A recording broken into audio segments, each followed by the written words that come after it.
Pope Leo is unprepared for AI, artificial intelligence, but we can help him because AI is coming whether he likes it or not. And regulating AI is about as misguided and even selfish as regulating condoms. So in part 1 of this video, we will examine the case study of Pope Leo's refusal to prepare for the oncoming tide of artificial intelligence in our working, personal, and creative lives. In part 2 of this video, I will identify some straightforward, concrete next steps on how Pope Leo can prepare for the incoming era of AI. And finally, in part 3 of this video, I will be delivering Pope Leo his sentencing, which will specify what Pope Leo needs to do in order to atone for this situation.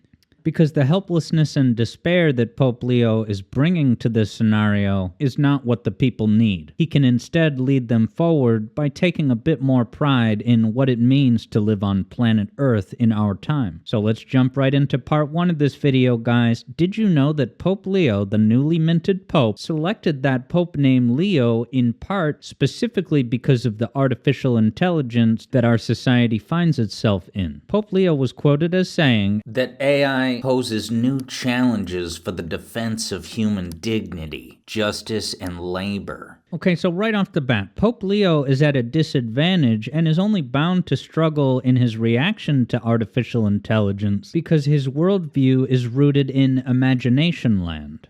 Now, if anyone is not familiar, to give you an example, remember in the January 6th insurrection when the people were breaking into the U.S. Capitol because they thought the election was stolen? Well, they were making that up with no basis. They were just saying it. It's not actually a thing. The idea that the 2020 election was stolen was an idea and concept exclusive to imagination land. It was not real, there was no basis, evidence, or anything. It was just a thing that they were saying out loud. Now, some of the other ideas and operating principles that are based in imagination land are things like everything happens for a reason. All true stories are hopeful stories.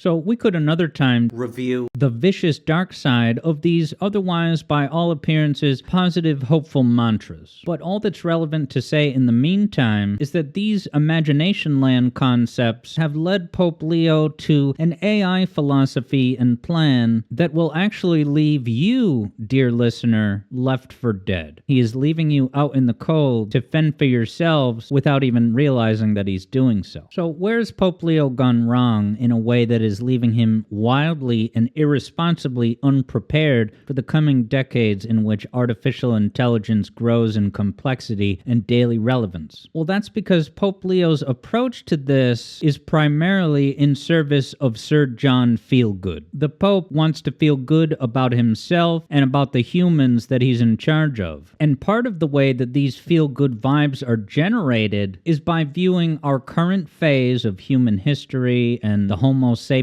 species. Pope Leo looks at our current phase of human history and he regards that to be the main event, the point of it all. The way we live currently in the 20th and 21st century, that was the whole point of modernity of everything. When in fact, when you zoom out and exclude the application of ideas sourced from imagination land, well, then you realize that our specific slice of human history is just one of many steps in a gradually evolving process of organic life on planet Earth, which started when a lightning bolt struck a pond in a certain way and angle, that it created a single-celled organism, which over millions of years gradually evolved, was able to climb out of the water, and keep evolving to the idea that it can stand up on 2 feet, walk around, and even develop language, and by extension abstract thinking. It's very tempting for the Pope to think that the current human blueprint is the whole point of it all. Everything that exists is a means to an end to promote human life the way we know it in the early 21st century, for example. And so the Pope's unfortunately arrogant mistake is to think that he, as a Homo sapien in the early 21st century, is made in the image of God. He says, you see Katy Perry and Miley Cyrus singing on TV? They are humans. We are all humans. We are created in the image of God. So Pope Leo understands humanity, Homo sapiens, to be designed like God is, as a reflection of God, and thereby an extension of him. But that's that's arbitrary and limiting and even self-serving to latch on to one specific chapter of carbon-based life forms on planet Earth and say, yep, this was God's doing. Now, some might be quick to say that, oh, what's the harm in believing that? Well, as AI climbs deeper and deeper into our society, you're going to find some of these ideas absolutely crumble in on themselves, and even more so, result in increasing feelings of worthlessness and anxiety and existential dissatisfaction. So everyone listening to this right now that's a human on planet Earth, I'm sure that over the past few years you've been thinking about the coming AI revolution and how your life will fit into it. And the simple two options is either to resist it and reject it or to embrace it. But there's a danger involved if you, much like Pope Leo, attempt to dismiss, reject, and ignore it. You are setting yourself up for profound disappointment, distress, and helplessness because you are clinging to the idea that you as a human are the main event of all life ever. Maybe for you or Pope Leo, the idea that you would have to share the stage with any other organic or mechanical life form is intolerable to you.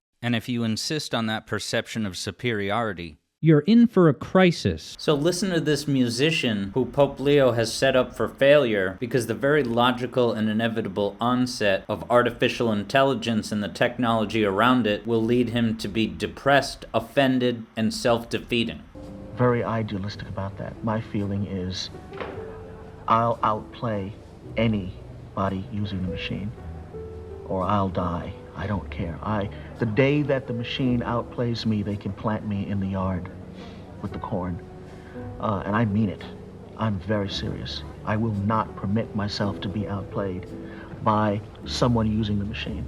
He's just leaving his children and grandchildren to fend for themselves in this horrible planet that doesn't make him feel good. Are you guys seeing the arrogance embedded in this otherwise seemingly wholesome defense of the human experience? That musician, as well as the Pope, simply does not want to share the stage. They want to continue regarding humans as the be-all, end-all, the main character of life on Earth, but the idea that a machine may one day outperform people on instruments or whatever, it sort of points to the fact that human beings are not made of some unique kind of magic or divine inspiration. Guys, you want to know how human beings invented airplanes? You think about how incredible an innovation and mechanical accomplishment a plane is. The reason why humanity figured out how to make airplanes, well, their starting point was water and dirt and heat. We went from that first single-celled organism moving in tiny, imperceptible steps throughout the millennia to eventually get to airplanes. And we did that in a step-by-step process of, and here's the big important word that starts with an L, learning.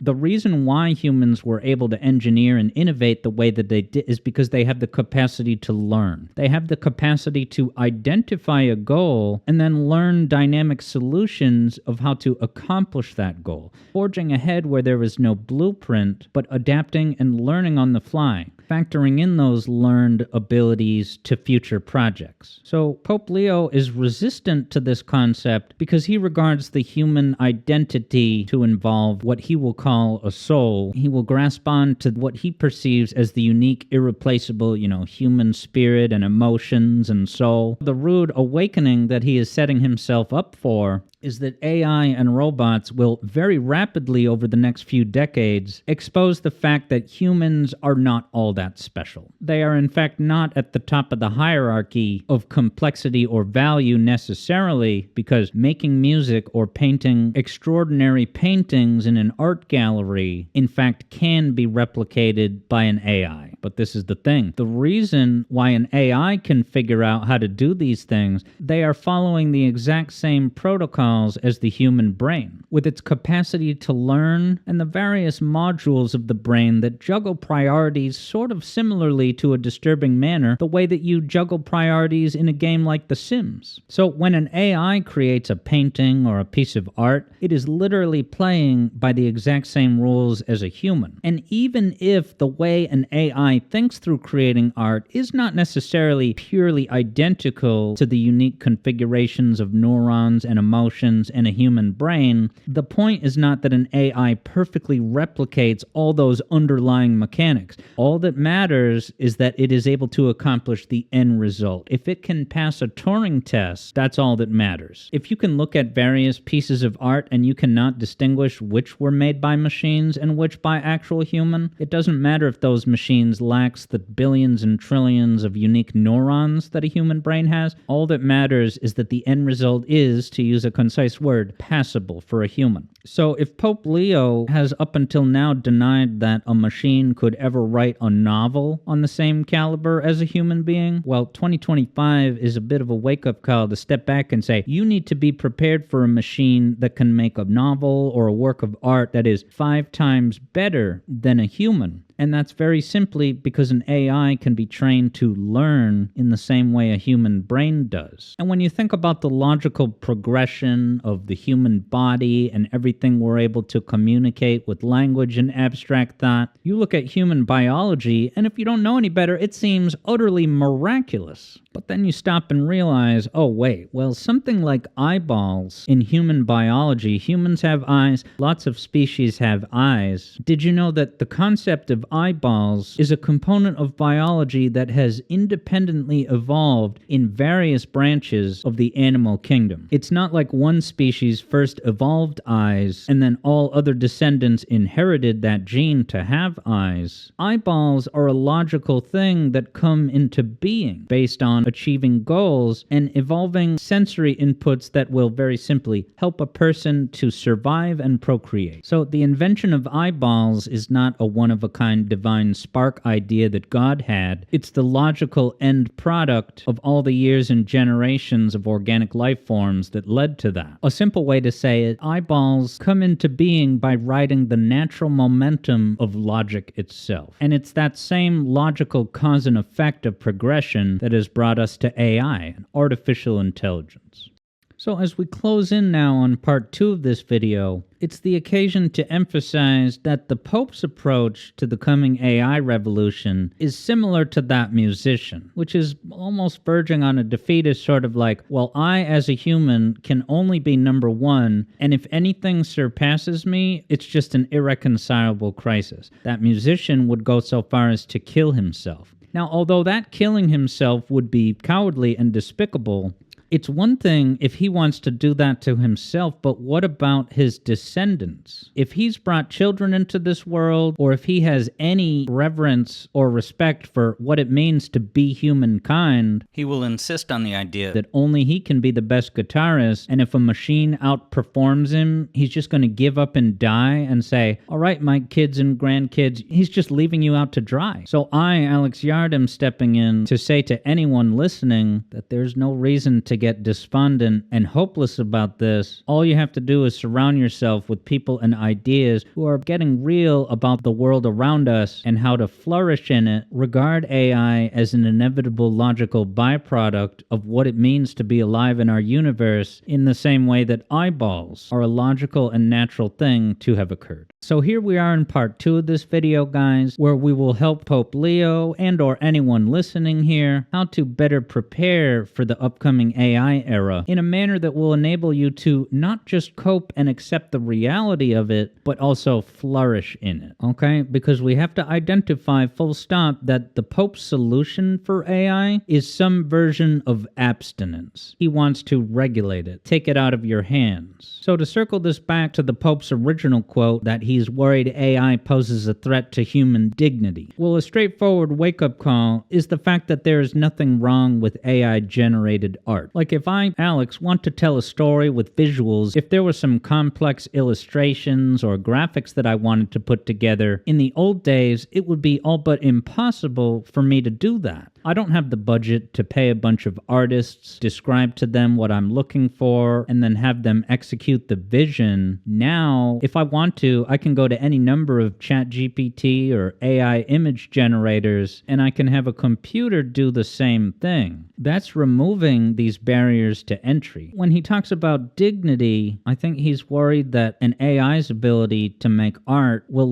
embarrass or belittle human artists. but that's just a bit of vanity. Anyone experiencing that anxiety simply has to accept the idea that they have to share the stage with the rest of existence. Because for some of these deniers, being outdone by a computer makes their circuits bust. Because they're like, hold on, this computer is able to do a lot of the things that we thought could only be the byproduct of the mysterious and complex, one-of-a-kind human mind and soul. But then you move from something like just dignity. The Pope also commented about how AI will affect labor. Now, I am especially concerned and even offended by this because when the Pope describes AI as a challenge or threat to just labor as an abstract concept, I sort of worry that what the Pope is saying here is that he's concerned that someday there won't be enough jobs available and there'll be nothing to do. And it's partly because that logical evolution of supply and demand in the workforce is totally at odds with the Imagination Land directive to be fruitful and multiply. What is the Pope's advisement on whether to create new humans? He's like, yeah, do it and do it a lot. Now, of course, he would have a motive for doing that because the more people under his stead that procreate is just going to increase the population of members of the organization. The Pope wins when his followers have lots and lots and lots of children. And the Pope is clinging to the Imagination Land policy that, yeah, a perfect, omnipotent higher power told us to keep procreating and procreating. But in the oncoming advent of AI, artificial intelligence, which is just as logical as the evolution of eyeballs, now there will no longer be a need for a family to have 7 kids. And people are just clinging to that, saying, wait, no, but I always envisioned it that every subsequent generation we'd have more and more kids as a freedom of our expression as humans. And so the year 2025, with the nomination of this new pope, is a perfect as time as ever to recalibrate and make sure you are not unknowingly addicted to hard labor.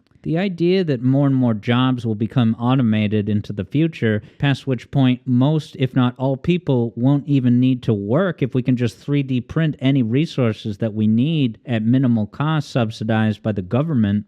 If being freed from that otherwise requirement of labor is a cause of existential anxiety for you, I don't agree with that anxiety, and I will put the ball in your court to realize you are addicted to suffering. You are addicted to the Sisyphus task of rolling the boulder up the hill. If you think that life is pointless without that requirement to work and work and work 40 to 60 hours of a week, at a minimum you can say that you don't think very highly of humanity and what it means to be alive. So if the only way you can envision the arc of a human life that contains an integral amount of thousands and thousands of hours, most of your time and energy poured into raising children and working the jobs to fund it, that's the Imagination Land policy that everything humans do in our century is part of a divine plan that we can't stray from. Your insistence that humanity can only flourish if it is required to toil endlessly in labor throughout a life, there's a better way. There's a better way, and it's bringing us to part 3 of this video, where I will now be delivering Pope Leo his sentencing, which will specify what the Pope needs to do in order to atone for this situation.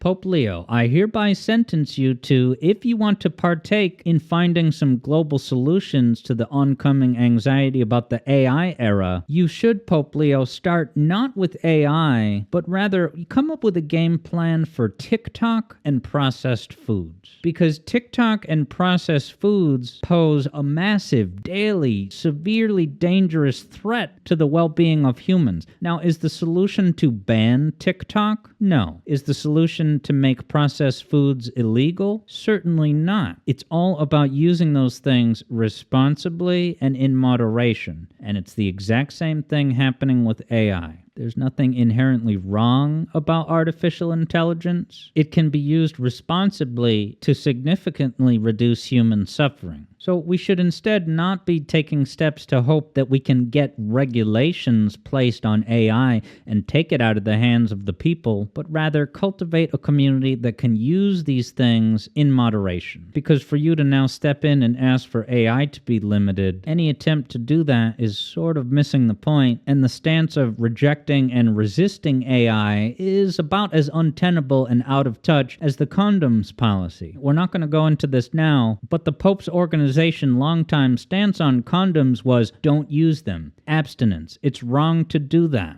I do not even need to elaborate on why that approach is just out of touch with reality and hugely counterproductive when you think about what's actually happening with boots on the ground. So if the Pope's stance on condoms or artificial intelligence continues to take directives from imagination land, then I will very simply continue calling attention to that fact. Take your pick. There's any number of topics where we're just going to end up going down the same road. Like being gay. You ask the Pope today in 2025, is it okay to be gay? He will say, no, that's a problem if you act on that. If you live the gay lifestyle, if you legitimize and normalize it, that's a problem in the eyes of me and morality. Now, maybe some of you listening to this right now have seen the, on the surface, ostensibly friendly, welcoming stance that Pope Leo has taken when asked about, whether gay people are allowed into the church. He will say, yes, absolutely. We accept everyone. We want everyone to be included. We're not turning away people at the door. Many people are very quick to incorrectly assign this stance to the church is lightening up and becoming more liberal, and they're gradually evolving with their stance on being a homosexual person. So just to rip the Band-Aid off, nothing has changed about what the Pope will tell you that being gay is wrong. It is actually the exact same thing as the stories of Jesus Christ himself spending time with compassionate communication with prostitutes and lepers, the rejected and the sinful. Jesus didn't discriminate. He was willing to talk to everyone. Jesus hung out with these people who did things he thought were wrong to teach them about who he is and what he would do for them, and he was trying to get them to repent of their wrongdoing and not take that lightly. So if anything, Pope Leo is saying, yeah, if you're gay, you can come to Mass, we'll welcome you,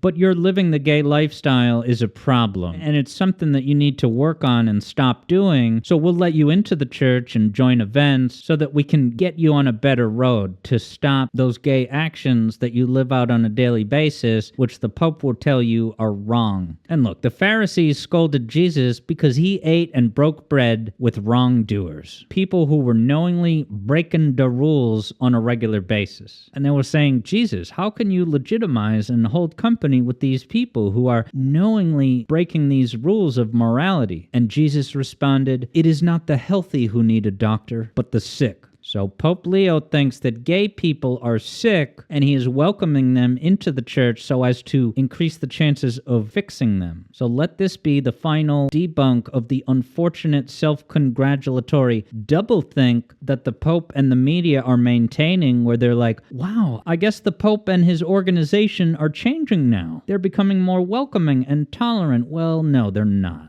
A church is a business, everybody. An organization that will go out of business if it doesn't have enough paying customers that they are turning away at the door because rules. In the classical days, if you wanted to go to a mass or official service, you had to be dressed up nicely for the occasion, right? You show up in a t-shirt or pajamas, they're going to turn you away at the door. But as time went by, standards got laxed, and more people are getting turned away at the door because they want to wear their PJs to Sunday Mass. And then the building realizes if we keep these dress code regulations in place, we're not going to have enough taxpayers funding the building. So in order to stay in business, they had to go back to the door and say, all right, come on in with your SpongeBob pajamas. We accept you, because to continue rejecting you is to go out of business entirely. So all of this is to say that Pope Leo has a great many monkeys on his back. Unresolved problems that need to be rectified as soon as possible. So Pope Leo has a major problem with the topic of the gay lifestyle. He would rather you just resist it and reject it. So instead of ignoring the very real component of gay people that are a perfectly natural and ethical existence in our society, the Pope similarly needs to come to a more reality-based approach to artificial intelligence. Because if he does not,